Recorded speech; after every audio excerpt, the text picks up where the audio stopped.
Hello, so in this video I'd like to cover enabling a portal. So let's pretend for a second that you've logged into your VEC admin and that you don't see this portal and channels icon here.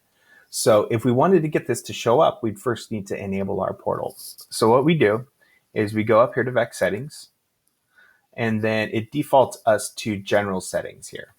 So we're going to scroll down on the page until we see VEC type, and then we're going to go ahead and hit edit. So what you have to do here is just hit this little checkbox that says allow portal and channels, and then click save changes. All right, so if we go back to the main landing page for the VEC here, voila, we see portal and channels here. Now there's one more step that we have to go through in order to enable the portal. So let's click here, and again, let's pretend this is a fresh portal. We would not see any of these channels here below. The only thing that we would see is this portal card right here.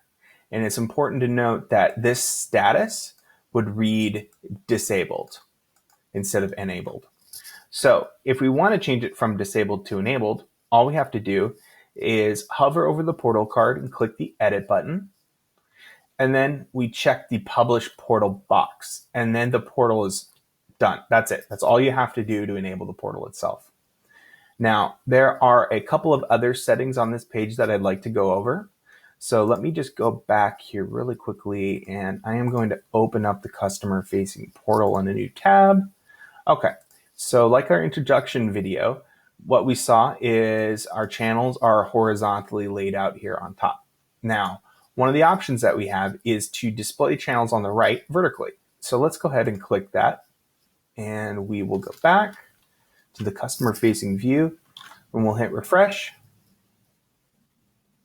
Okay, perfect. So now we see the channels section right here, and we see that it defaults to 2 channels, and we can hit view all, and view all takes us kind of to a whole new page that just shows us, it's actually technically a modal that just pops up. You can see by the little X here. So the modal pops up and it shows every channel that we have available on our portal. Let's go ahead and click out of it. And I think I like this horizontal view better. So I'm going to go back, and perfect. Okay, that's it. So the only other features that we have that I'm going to cover in this video here, just simply right down here, static information footer. If you'd like to display static information footer, if your client's, biopharma, anyone like that, and they require special notifications, you can enable that here and put the text in just like other places in the VEC. You can also add a Google Analytics tracking code here if you would like, under tracking code and then VEC default setting. So we probably won't touch on that. You guys know how to do this pretty well, I'm sure. So in the next video, what we're going to cover is the portal editor. We're going to cover how to add channels from the backend interface and a whole bunch of other topics. Thanks for listening.